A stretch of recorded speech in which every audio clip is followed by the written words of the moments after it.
قرآن کا ہر سورہ اپنے اندر کچھ نہ کچھ فائدے رکھتا ہے، کچھ نہ کچھ خوبی رکھتا ہے، کچھ نہ کچھ نصیحتیں کرتا ہے، ہر جملہ، ہر آیت، ہر لفظ کچھ نہ کچھ قرآن کا اپنے اندر معنی لیے گئے، اور بہت کچھ وہ نصیحت انسانیت کے لیے کرتا ہے۔ لیکن بعض صورتوں کی بعض معاملوں میں، بعض موضوعوں میں، بعض ٹاپک میں زیادہ خصوصیت ہے۔ سورۃ الکہف کا معاملہ فتنوں کے معاملے میں اس کی خصوصیت، اسی مسلم کی روایت ہے، نبی اکرم صلی اللہ علیہ وسلم فرماتے ہیں جو یاد کرے سورہ کہف کی اول 10 آیتیں وہ دجال کے فتنے سے بچ جاتا ہے۔ تو 4 بڑے فتنوں سے ہم کیسے محفوظ رہ سکتے ہیں اگر سورۃ الکہف کے 4 واقعات کو اگر ہم سمجھ لیتے ہیں؟ پہلا دین اور ایمان کا فتنہ، دوسرا مال و دولت کا فتنہ، تیسرا علم کا فتنہ، چوتھا اس واقعے سے جو ہم نصیحتیں سیکھیں گے وہ ہے عہد، منصب، سربراہی، لیڈرشپ، بادشاہت کا فتنہ۔ دین و ایمان کے فتنے میں اصحاب کہف نے کیسے گائیڈ کیا ہم لوگوں کو؟ پہلی سکی ہوئی تھی توحید کو تھامنا۔ توحید سب سے اہم چیز ہے، یاد رکھیے، اس کے علاوہ کچھ نہیں۔ توحید کی نعمت، توحید کی دولت، توحید سے بڑی کوئی چیز دنیا میں نہیں۔ یاد رکھیے، ایک اللہ کو ماننا، اسی کی عبادت کرنا، اس کے اسماء و صفات پر ایمان لانا اور اسی کو رب اپنا تسلیم کرنا، یہ سب سے بڑی دولت اگر کسی کو ملی ہے توحید کی۔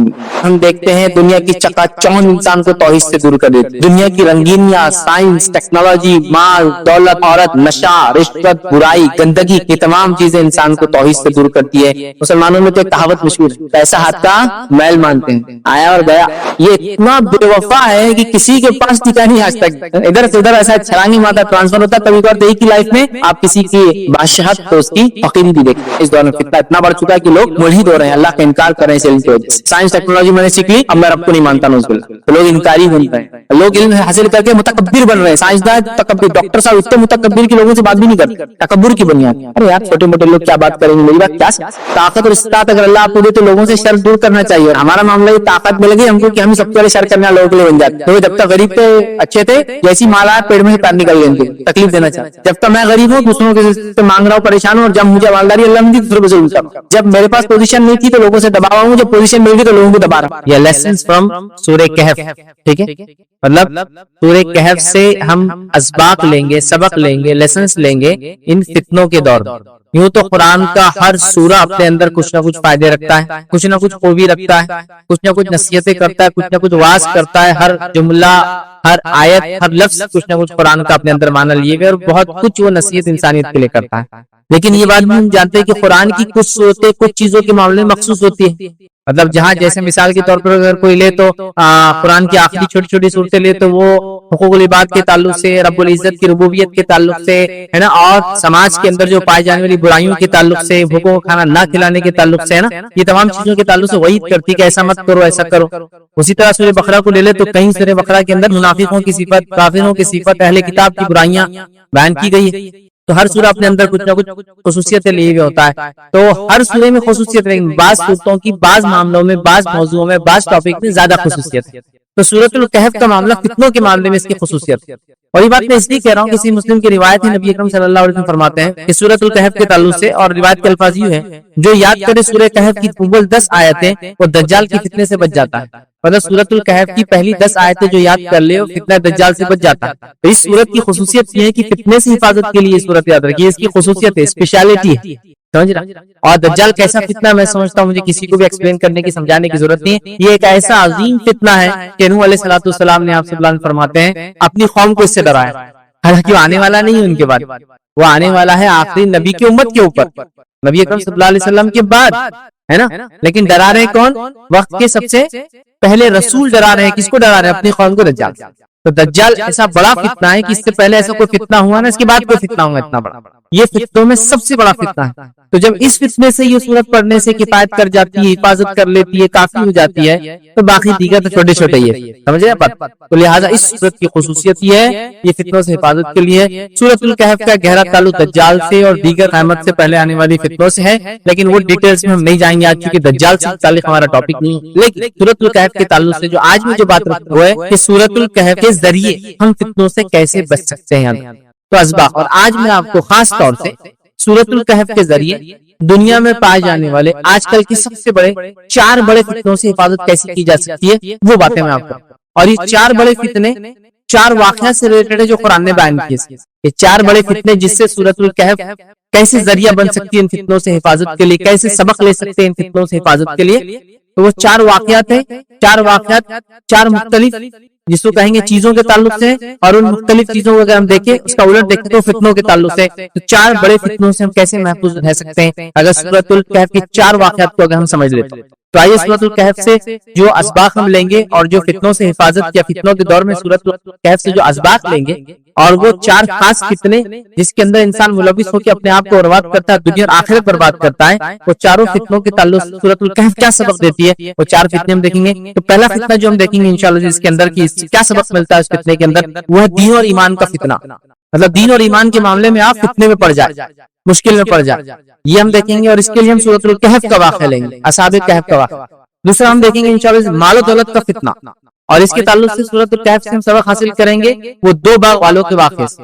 تیسری نصیحت ہم اس سے لیں گے علم کا فتنہ، اور علم کے فتنے کے معاملے میں ہم اس سے سبق لیں گے موسیٰ علیہ السلام اور خضر علیہ السلام کے واقعے سے۔ اور چوتھا سبق جو ہم لیں گے اس سورت سے آج انشاءاللہ جس کو ہوگا عہد کا، منصب کا، عہدے کا، بادشاہت کا فتنہ، اور اس معاملے میں ہم جو ذوالقرنین کی زندگی سے جو ہے اس واقعے سے جو سورہ کہف میں اس سے نصیحت اور سبق حاصل کریں گے۔ تو 4 قسم کی فتنے ہم دیکھیں گے، اور چاروں قسم کی فتنے کے اندر ہم جو ہے سورہ کہف کو کیا نصیحت کرتا ہے وہ دیکھیں گے۔ اور یہ 4 بہت بڑے بڑے فتنے ہیں، ایسے بڑے بڑے اور خطرناک فتنے جو انسان کی دین اور دنیا دونوں برباد کر دیتے ہیں، بہت ہی خطرناک فتنے۔ تو اگر سورۃ الکہف سے یہ سبق ہم لے لیں جس کے تعلق سے نبی اکرم صلی اللہ علیہ وسلم نے فرمایا کہ ہر جمعہ سورۃ الکہف کو پڑھنا چاہیے، ان کو جو نصیحت کی کہ ہر جمعہ جو ہے سورۃ الکہف کو پڑھنا چاہیے، روایت میں فرمایا جو سورۃ الکہف کو پڑھتا ہے تو اس جمعے سے لے کر جو جمعہ اگلا آنے والا ہے اس کے بیچ یہ نور ثابت ہوتا ہے، نور ثابت۔ سورۃ الکہف کی تلاوت ایک صحابی کر رہے ہیں اور ان کا جانور بدک رہا ہے، ہنہنا رہا ہے، تو ڈر لگ رہا ہے کہیں وہ زیادہ بیت کے اور ہنائے، بڑا ہوتا ہے نا، ڈر جاتا ہے۔ آپ گھبرا کے جلدی سے اپنا تلاوت ختم کرتے ہیں، آسمان کی طرف دیکھتے ہیں تو ایک بادل، نبی اکرم صلی اللہ علیہ وسلم مجلس میں جا کے خدمت جا کے بتاتے واقعہ، تو آپ نے فرمایا وہ سکینت تھی۔ سورۃ الکہف نور ہے، 2 جمعہ کے بیچ میں سورۃ الکہف کی 10 آیتیں دجال کے فتنے سے حفاظت کا ذریعہ، جو کہ زمین و آسمان جب سے بنے اس کا سب سے بڑا فتنہ ہونے والا ہے۔ یہ فتنہ کیا ہے کہ دیکھنا ہے تو میرا تفصیلی عنوان دجال کا خروج جو ہے وہ آپ ضرور دیکھ لیں، یہ عنوان ہے، میں نے بہت ڈیٹیل میں اس فتنے کو لیا، ٹھیک ہے، تو اس کا ہے۔ اسی طرح سورۃ الکہف کی 10 آیتیں دجال کے فتنے سے حفاظت ہے، تو پتہ چلا یہ سورت کی خصوصیت ہے، سب سے بڑے فتنے اور فتنوں سے انسان اس سے بچ سکتا ہے اگر اس سورت کو پڑھے، اس کو سمجھے۔ چلیے آئیے جو میں 4 ٹاپکس آپ کے سامنے رکھوں گا، جو 4 فتنے رکھوں گا اور سورۃ الکہف کیسے سبق دیتی رکھوں گا، اس چاروں کے اندر انشاءاللہ جس میں 3 پوائنٹس آپ کے سامنے رکھوں گا، اور 3 پوائنٹس میں ایکسپلین کرنے کی کوشش کروں گا کہ یہ فتنے میں سورۃ الکہف سے یہ 3 سبق ملے، اور یہ فتنے میں سورۃ الکہف سے یہ 3 سبق ملیں گے۔ تو ہر فتنے کو لیں گے اور اس سے سورۃ الکہف سے 3 سبق لیں گے، لیکن یہ بات میں وضاحت کر دوں اور پہلے بتا دوں یہ 3 اسباق ہی سے یا یہ 4 سبق ہی سورت سے نہیں ملتے، کئی سبق ہیں بھائی سورت کے اندر۔ تو میں نے سیلیکٹیولی 4 واقعات کو چنا اور 4 فتنوں کا رد میں یا اس سے سبق یا نصیحت میں بتا رہا ہوں، لیکن قرآن کی صورتوں کو آپ پڑھتے چلے جائیے۔ قرآن ایک سمندر ہے، یاد رکھیے، اور سمندر کے اندر علماء لکھتے ہیں جیسے سمندر سے ہر کسی کو کچھ نہ کچھ فائدہ ہے، کچھ لوگ سمندر کے اطراف میں گھوم کے پھر کے اس کی ٹھنڈی ہوا کا فائدہ اٹھاتے ہیں، کچھ لوگ سمندر کے اندر تیر کر اس کا فائدہ اٹھاتے ہیں، کچھ لوگ سمندر میں صرف تیر کے نہیں اس میں غوطہ لگا کے اس کے ڈپ میں جا کے فائدہ اٹھاتے ہیں، اور کچھ لوگ اس کی گہرائیوں میں جا کر اس کے اندر کی خزانے تلاش کر کے لاتے ہیں، سمجھ رہے؟ تو لہٰذا بہت اسباق ہے، میں نے کہا نا ہر آیت اور ہر لفظ ایک سبق لیے ہوئے، بٹ اتنا ٹائم تو ہمارے پاس نہیں ہے کہ ہم پوروں کو دیکھیں، تو ہم موٹے موٹے 4 اسباق 4 فتنوں میں نصیحت حاصل کریں۔ اور میں نے جیسا کہا یہ ایسے 4 بڑے فتنے ہیں جو دین اور دنیا کو برباد کرنے کے لیے کافی۔ ایمان کا فتنہ، تو ایمان میں فتنے میں پڑ جائے تو دنیا اور آخرت خراب۔ اسی طرح ہم دیکھتے ہیں مال و دولت کا فتنہ جس نے اکثریت کو ہم کو جو برباد کر رکھا ہے۔ تیسرا ہم دیکھیں علم کا فتنہ جس نے ہم کو کبھی کبھار تکبر میں ڈال دیا ہے۔ آج انسانیت یہ سمجھتی ہے کہ ہم علم، سائنس، ٹیکنالوجی میں اتنے آگے بڑھ گئے کہ ہم سے پہلے کوئی نہیں تھا، اور نعوذ باللہ ہم خدا سے بھی، رب سے بھی، کریٹر سے بھی آگے جا چکے ہیں۔